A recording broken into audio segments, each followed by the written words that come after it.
Hello दोस्तों, आज हम देखेंगे कक्षा सातवीं गणित में हमें वर्कशीट 10 को हल करना है। इसके माध्यम से हम सम संख्या क्या होती हैं, विषम संख्याएं क्या होती हैं, इनकी हम समझ करेंगे या हम समझने का प्रयास करेंगे।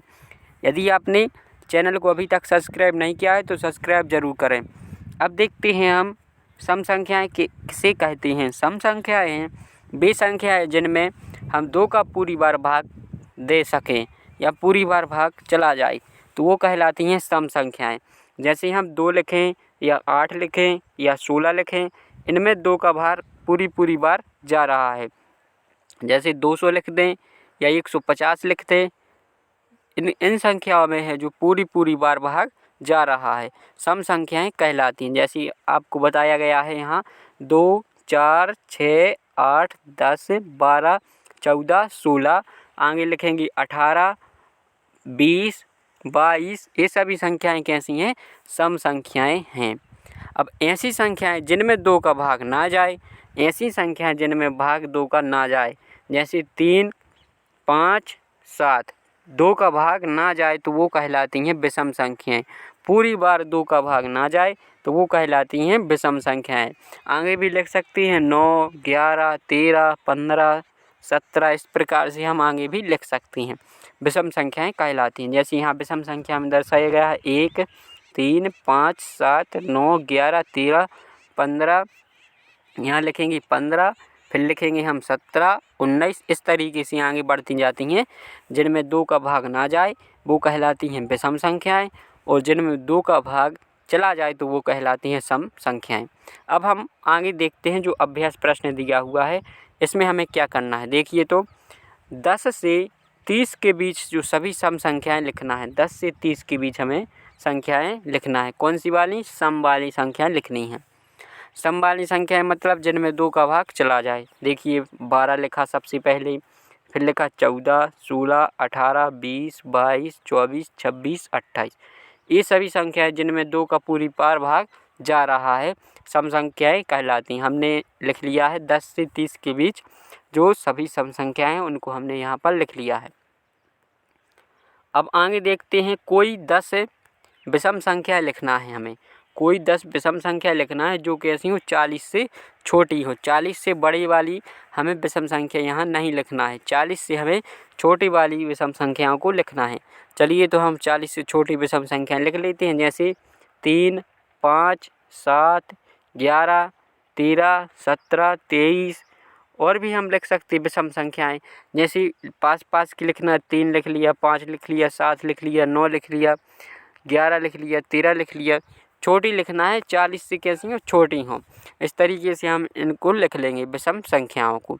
अब देखिए अगला जो अभ्यास प्रश्न 3 है, इसमें क्या लिखा है, बताइए कि निम्न में से कौन सा कथन सत्य है, कौन सा असत्य है। 3 विषम संख्याओं का योग कैसा होता है, सम होता है। इसमें क्या लिखा है, 3 विषम संख्याओं का योग कैसा होता है, सम होता है। हम इसको पता कर लेंगे। जैसे विषम संख्या क्या कहलाती है, जिनमें 2 का भाग पूरी बार ना जाए। अब देखिए कोई भी 3 विषम संख्या लिख लीजिए, हम हल करेंगे यह कथन सही है कि गलत है। 3 विषम संख्या जैसे हमने लिखा पहले, 3 विषम है, 5 विषम है, 7 विषम है, मतलब 2 का पूरी बार भाग ना जाए।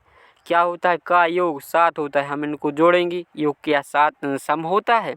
देखिए 3 में हम 5 जोड़ेंगे 8 आएगा, 8 में 7 जोड़ेंगे 15 आएगा। 15 कैसी संख्या है, विषम है। यहाँ क्या लिखा है, ये सम होता है, तो मतलब यह क्या है, गलत है, इसे हम असत्य लिख देंगे।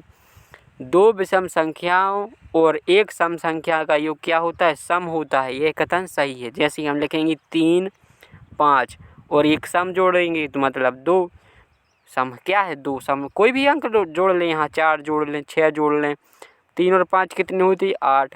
8 में हम जैसे यहाँ एक सम संख्या जोड़ेंगे, क्या आएगा, 10। 10 कैसी संख्या, सम है, मतलब यह सही कथन है। दूसरा वाला भी सही है।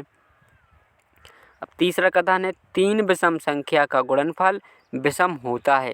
3 विषम संख्या का गुणनफल देखना है, विषम होता है क्या, चेक करेंगे। देखिए 3 गुणित 5 गुणित 7, 3 5 15, 15 सत्ते 105 होती हैं।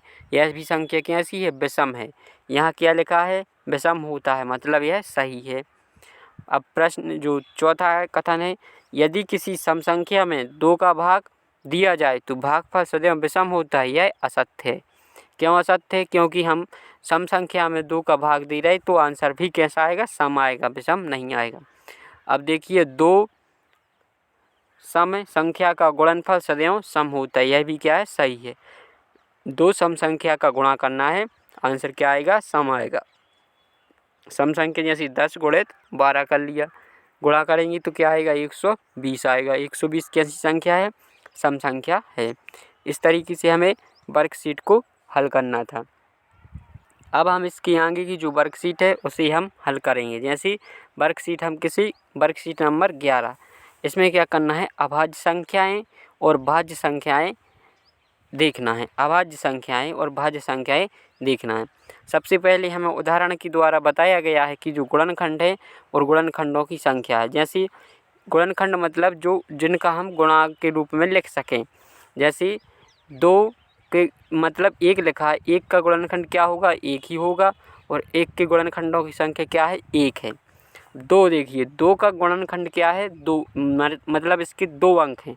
1 का गुणा करेंगे, गुणा तो 2 में हो जाएगा। 1 का हम जैसे भाग देंगे तो क्या आएगा? 2 आएगा। अब 2 का भी भाग देंगे तो क्या आएगा? इसमें चला जाएगा। तो इसकी गुणनखंडों की संख्या क्या हो गई? 2 हो गई। अब 3 के गुणनखंड मतलब कोई भी संख्या, जैसे 12 मान लिया, कोई भी संख्या इसमें जिसका भाग जाए, जितने भी संख्याओं का भाग जाए वो क्या कहलाती है? गुणनखंड कहलाती है। जैसे 1 का इसमें भाग चला जाएगा, 2 का भाग चला जाएगा, 3 का भाग चला जाएगा, 4 का भाग चला जाएगा, अब इसमें 6 का भाग चला जाएगा, और किसका? 12 का भी भाग चला जाएगा। तो जो 12 की गुणनखंड है वो इतनी अंक होंगे, 1 2 3 4 5 6 अंक होंगे जो 12 की गुणनखंड होंगे। इसका मतलब ये होता है। अब देखिए जैसे हम 3 के गुणनखंड निकालें तो 3 के गुणनखंड क्या होंगे? 1, और वो संख्या स्वयं 3 ही होगी। 4 की गुणनखंड क्या होंगे? 1 2 और 4, गुणनखंडों की संख्या क्या हो जाएगी? यहाँ 3 हो जाएगी। इस तरीके से होता है। जैसे 8 की गुणनखंड देखें, 1 2 4 और 8, गुणनखंडों की संख्या कितनी है? 4 है। अब देखते हैं, इस प्रकार से है गुणनखंड बताए गए हैं, हम गुणनखंडों को निकालना भी सीख जाएंगे। जैसे आगे देखिए, कुछ संख्याएं यहाँ बताया गया है कि अभाज्य संख्या क्या कहलाती हैं।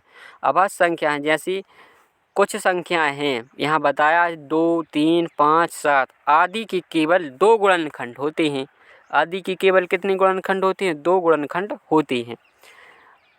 कौन कौन होते हैं वो 2 गुणनखंड? या तो होगा 1, या वह संख्या स्वयं होगी। जैसे 2 के गुणनखंड देखें तो ये 1 होगा, या वह संख्या स्वयं होगी।